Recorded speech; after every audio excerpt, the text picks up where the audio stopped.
اور لوگوں کو اللہ تعالیٰ کی طرف دعوت جو ہے وہ دیتے رہے. اصل کام دعوت دینا ہے. یہ دیکھیں یہ رسولوں کا طریقہ ہے, یہ رسولوں کا اسوہ ہے کہ اپنی دعوت, لوگوں کو دعوت دینا اور دعوت کے اوپر جو ہے چلے جانا, لوگوں کی مخالفتوں کی اور اذیتوں کی اور لوگ جو ہے فتوے دیتے ہیں اس کی پرواہ نہ کرنا, یہ اصل کام ہے اور بہت مشکل کام ہے. یہ انبیاء علیہ السلام کا کو جو اللہ تعالیٰ نے یہ کام جو ہے ان کو دیا, ان کو اللہ تعالیٰ ہدایت کرتے رہے ہیں.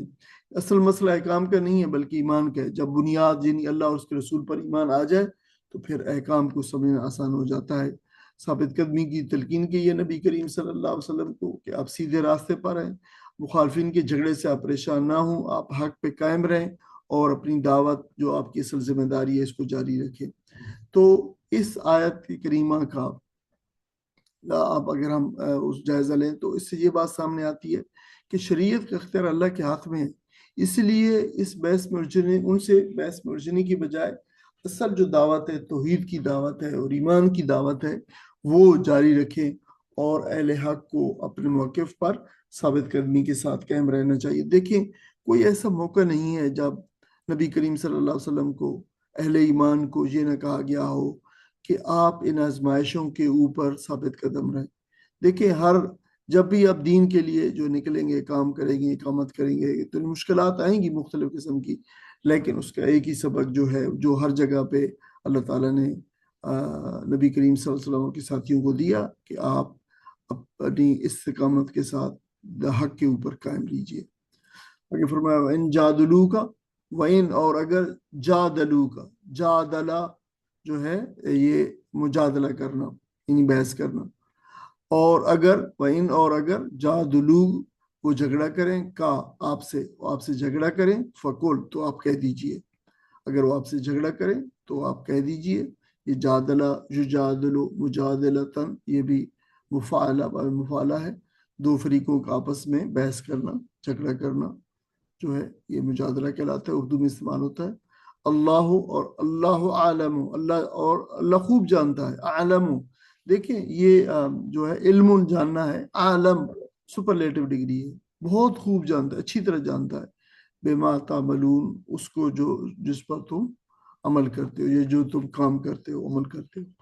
اللہ یحکم اللہ یحکم اللہ فیصلہ کر دے گا بینکم تمہارے درمیان میں. حکما یحکم حکمن جو ہے فیصلہ کرنا ہوتا ہے, اسی سے پھر جو ہے حکم فیصلہ کرنے والا جو ہے وہ حاکم بھی.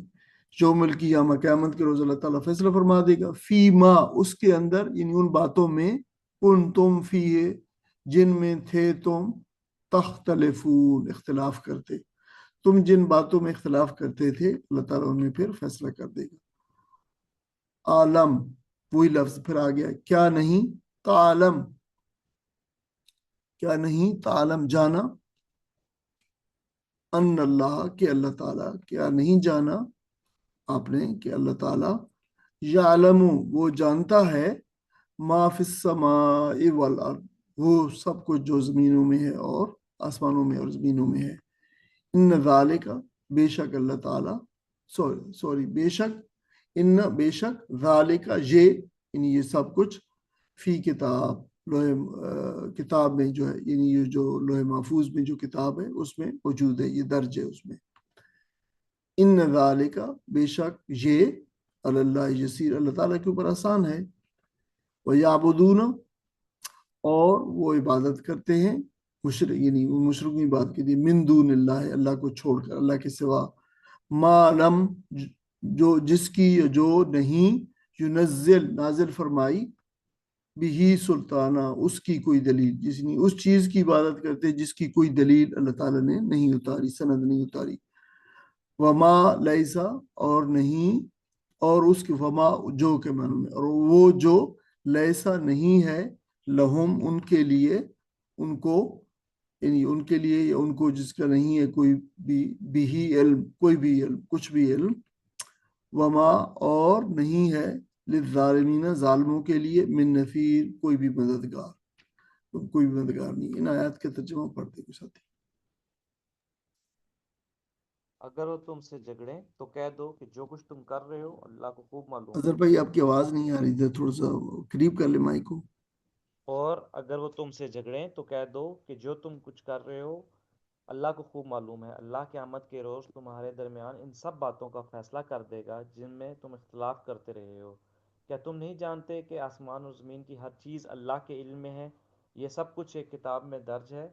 اللہ کے لیے یہ کچھ بھی مشکل نہیں ہے۔ یہ لوگ اللہ کو چھوڑ کر ان کی عبادت کر رہے ہیں جن کے لیے نہ تو کوئی سند نازل کی ہے اور نہ یہ خود ان کے بارے میں کوئی علم رکھتے ہیں۔ ان ظالموں کے لیے کوئی مددگار نہیں۔ جزاکم اللہ خیر.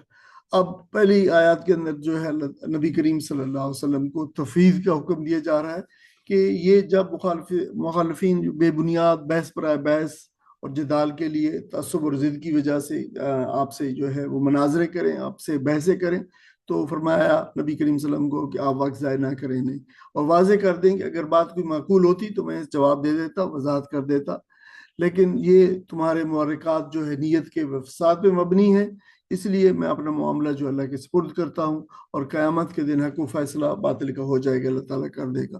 تو امام قرطبی نے اس آیت کے متعلق بتایا ہے کہ یہ آیت یہ ادب سکھاتی ہے کہ جو شخص محض ہٹ دھرمی سے بحث کرے اسے مناظرہ نہ کیا جائے، بلکہ معاملہ جو ہے بس اللہ پہ چھوڑ دیا جائے۔ قریش پہ سخت عتاب جو ہے وہ آیا ہے اس آیت کے اندر، بظاہر جو ہے یہ نبی کریم صلی اللہ علیہ وسلم خطاب ہے، لیکن اصل تنبیہ قریش کو اور مشرکین کو کی جا رہی ہے، اور انہوں نے متنبہ کیا جا رہا ہے کہ جو سازش اور ظلم تم کر رہے ہو اللہ ان کے ہر عمل اور ہر نیت سے باخبر ہے۔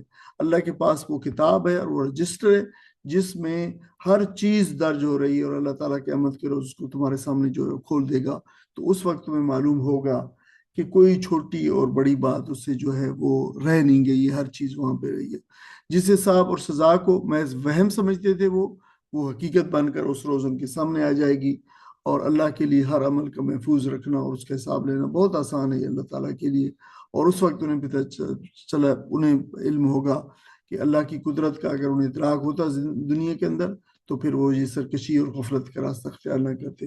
یہاں پہ ایک غلط فہمی کا ازالہ بھی کیا گیا، مشرکین نے بتوں اور جنوں اور فرشتوں کو اپنا سہارا بنا رکھا تھا، اور یہ گمان کرتے تھے کہ یہ جو قیامت کے روز ان کے ہاں اللہ کے ہاں جو ان کی سفارش کریں گے اور انہیں جو ہے عذاب سے بچا لیں گے۔ تو قرآن نے یہاں پہ واضح کیا ہے کہ ان نام نہاد معبودوں کی پرستی کی کوئی عقلی اور شرعی سند نہیں ہے، نہ کسی نبی نے اس کی اجازت دی، نہ علم کا کوئی اور معتبر ذریعے سے ثابت کرتا ہے، یہ سب شیطانی وساوس ہے اور مفاد پرست قوتوں کی گھڑی ہوئی جو ہے باتیں ہیں۔ ایسے جھوٹے سہارے قیامت کے دن کسی قسم کے کام نہ آئیں گے، اور ان کے کوئی اللہ تعالیٰ کے عذاب سے بچانے والا نہ ہوگا۔ پھر یہ فرمایا کہ وَإِذْ تُتْلَىٰ عَلَيْهِمْ، تُتْلَىٰ تلاوتن سے پیسے وائس ہے، جب تلاوت کی جائے ان پر، یتلو تلاوتن تلاوت کرنا، اور تتلا پھر فعل مجہول ہے، آیاتنا ہماری آیات، بینات جو کھلی اور واضح ہیں، تعرف فی وجوہ، تعرف تا پہلا تا جو وہ ہوتا ہے سیکنڈ پرسن والا ہے، تعرف تم پہچان لوگے، فی وجوہ ان کے چہروں میں تم پہچان لوگے، یہ عرفہ یا عرف عرفان و معرفہ تن پہچان، الذین کفروا جن لوگوں نے کفر کیا، والمنکر ان کی ناگواری، الذین کفروا جن لوگوں نے کفر کیا، المنکر ناگواری، یعنی جنہوں نے ان کے چہروں پر جنہوں نے کفر کیا ان کے چہروں پر تم پہچان جاؤ گے ناگواری، یعنی ناگواری کے آثار۔ یکادون وہ قریب تھے۔ اچھا، جس سے پہلے میں بتا چکا ہوں کہ یہ لفظ جو قادہ یقادو جو لفظ ہے یہ اس معنوں میں آتا ہے کہ کسی لفظ کا کوئی ابھی عمل کام ہوا نہ ہو اور کوئی عمل جو ہے ہونے کے قریب ہو، قادہ یقادو، تو پھر وہ وما کادو وہ تھا فَاسْبَحُوهَا وما کادو یفعلون، یعنی بالآخر اللہ تعالیٰ نے فرمایا جب انہوں نے گائے ذبح کر دی تو فرمایا کہ فَاسْبَحُوهَا پس انہوں نے گائے ذبح کر دی، وما کادو یفعلون لگتا نہیں تھا کہ وہ ایسا کرنے والے، تو جو ہے یہ پھر معنی اس کے ہوتے ہیں کادو۔ تو کادو قریب تھے وہ، یستونا کہ وہ حملہ کر دیں، جھپٹ پڑے، وہ قریب ہوتے ہیں یا وہ قریب تھے کہ وہ جھپٹ پڑے حملہ کر دیں. قادہ یکادو قودن قریب ہونا. اور یہ جو اچھا یہ ان پہ کی بات ہو رہی ہے کہ جو لوگ قرآن مجید جو ہے وہ پڑھتے ہیں، یہ منکر لوگ جو ہے، کافر لوگ جو ہے، یہ بہت قریب اس بات کے تھے کہ ان پہ جھپٹ پڑے اور حملہ کر دے. تو یہ اس کی بات بتائی جا رہی ہے. لفظ یستون چونکہ پہلی دفعہ آیا تو اس کو دیکھ لے. سین تا واو، یہ ستا یستو ستون و ستوتن. دیکھو تو دیکھیں یہ اردو، یہ جو مصدر ہے ستوتن، یہ اردو میں استعمال ہوتا ہے ایز اٹ از ستوت، یہ جو ہم کہتے ہیں. اچھا اس کا معنی جو ہے حملہ کرنا ہے عربی میں اندر، ٹھیک ہے. لیکن یہ محض جسمانی حملہ نہیں ہے، بلکہ طاقت، روب اور اقتدار کے اظہار کے لیے جو کام ایسا کیا جائے تو پھر وہ حملہ کرنا جو ہے ستا یستو ہے یا یہ ستوا ہے، جس میں اس بات کا اظہار ہو کہ دے آر سم تھنگ، ان کا اقتدار ہے، ان کے پاس قوت ہے، ان کے پاس روب ہے، یہ ساری چیزیں. تو اسی وجہ سے پھر اردو میں جو لفظ ستوا استعمال ہوتا ہے، ستوت، اس میں روب، دبدبا، اقتدار کے جلال، طاقت کا سر، یہ سارے ستوت. آپ کو پتہ ہے کسی بادشاہ کی یا بالعموم کسی اقتدار کی، کسی ملک کی، کسی کوئی بھی جو ہوتی ہے کوئی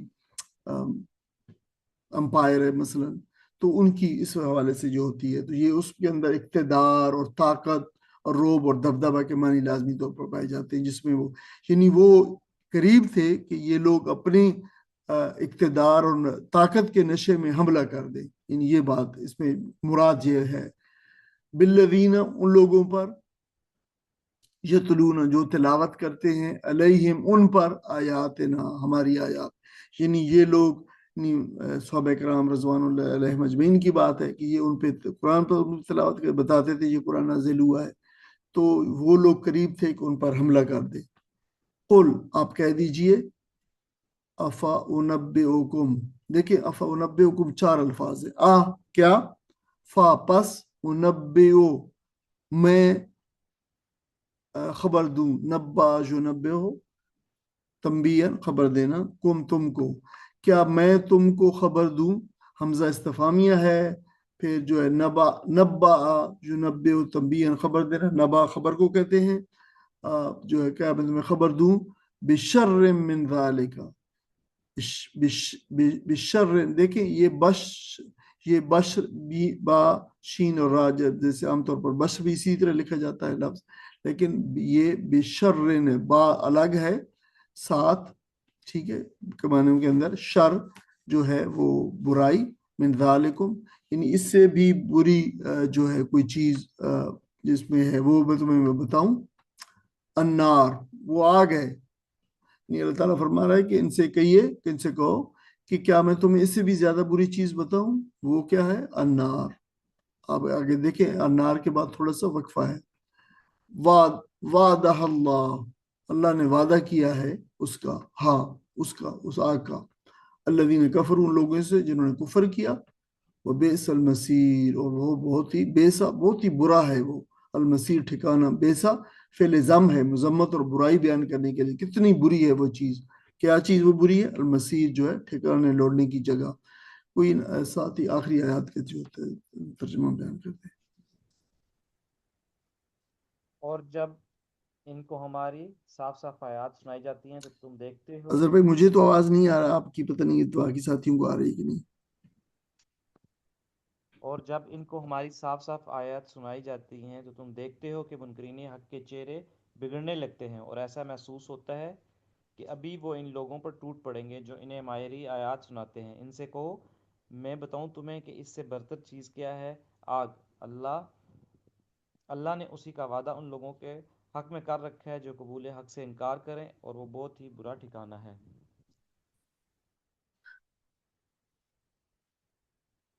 جی جزاک اللہ خیر.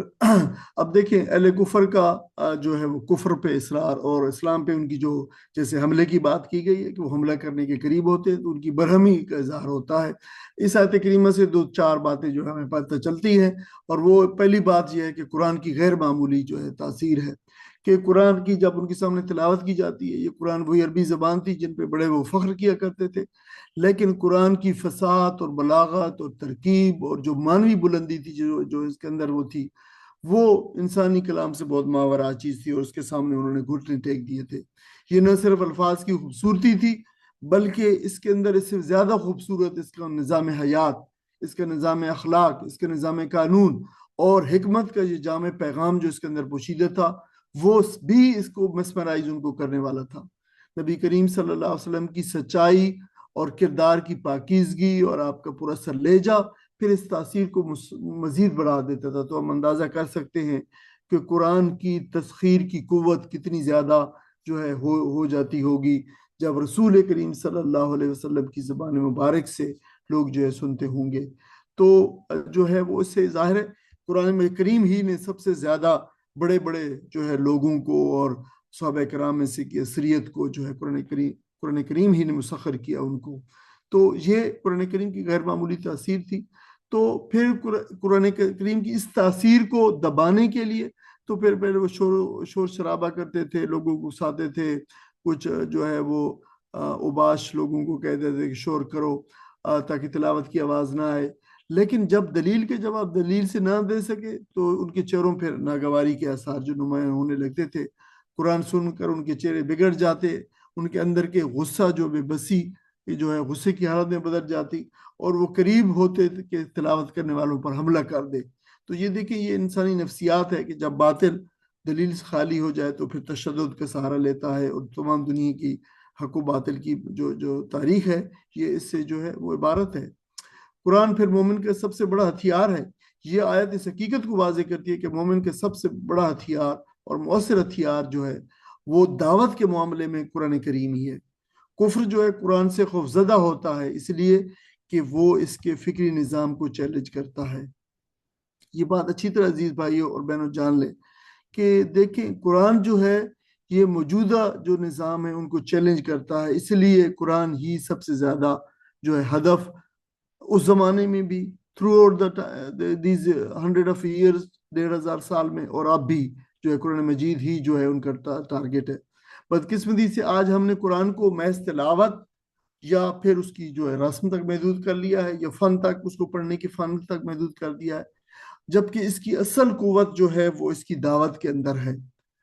تو اہل کفر کے بارے میں بھی جو ہے اہل کفر کی حقیقت بھی جو ہے کھول کے بیان کر دی گئی ہے کہ ان کی رواداری کا دعویٰ اور عملی تضاد۔ دیکھیں کفر کے جو علمبردار ہیں چاہے اس زمانے میں موجود تھے اور چاہے آج کے زمانے میں ہیں، یہ اپنے آپ کو جو ہے رواداری کا اور آزادی اظہار کا، فریڈم آف سپیچ کا اور وسعت نظر کا علمبردار ظاہر کرتے ہیں، اور ہم بڑے جو ہے وسیع القلب ہیں، اور اس کے علاوہ دوسرے جو ہے یہ مذہبی لوگ بڑے تنگ نظر ہیں اور یہ رجعت پسند ہے۔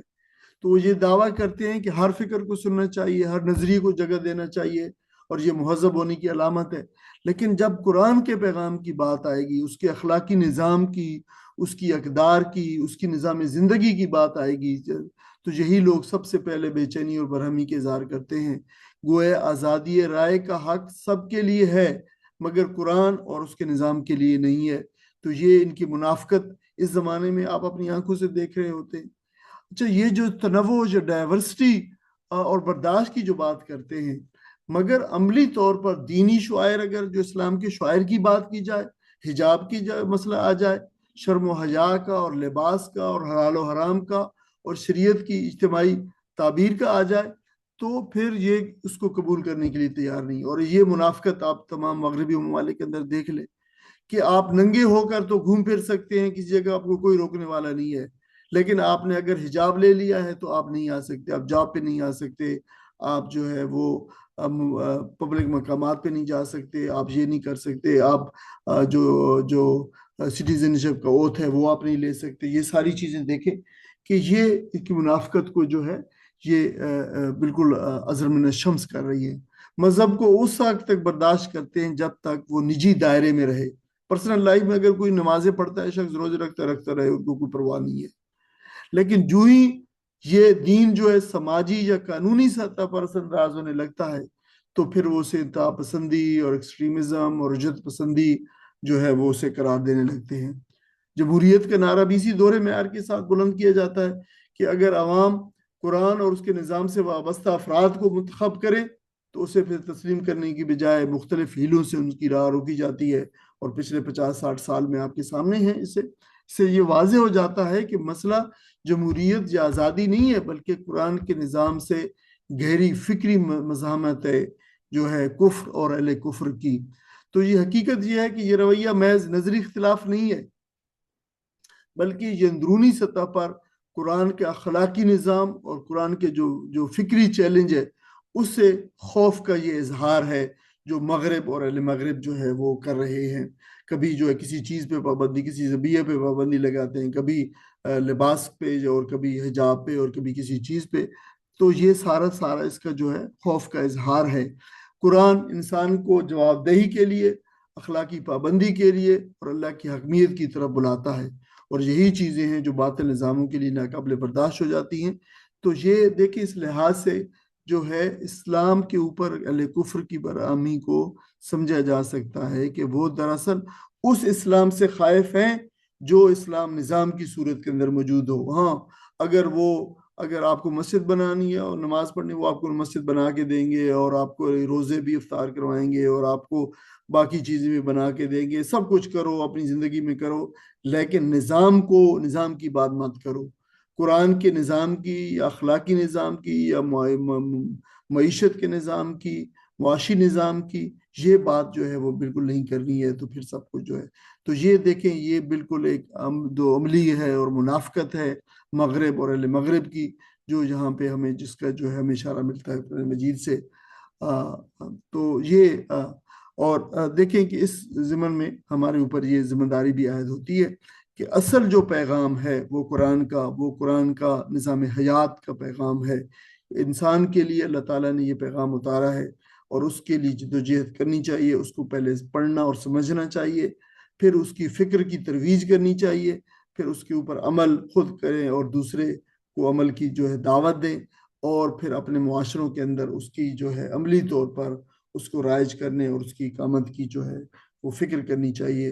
اللہ تعالیٰ ہمیں اسی نظام اور قرآن کے نظام کی جو اس نے اپنے رسول صلی اللہ علیہ وسلم پر اتارا، اس نظام کی اقامت کرنے کی توفیق عطا فرمائے. آمین. وآخر دعوانا الحمدللہ رب العالمین. وجزاکم اللہ خیر.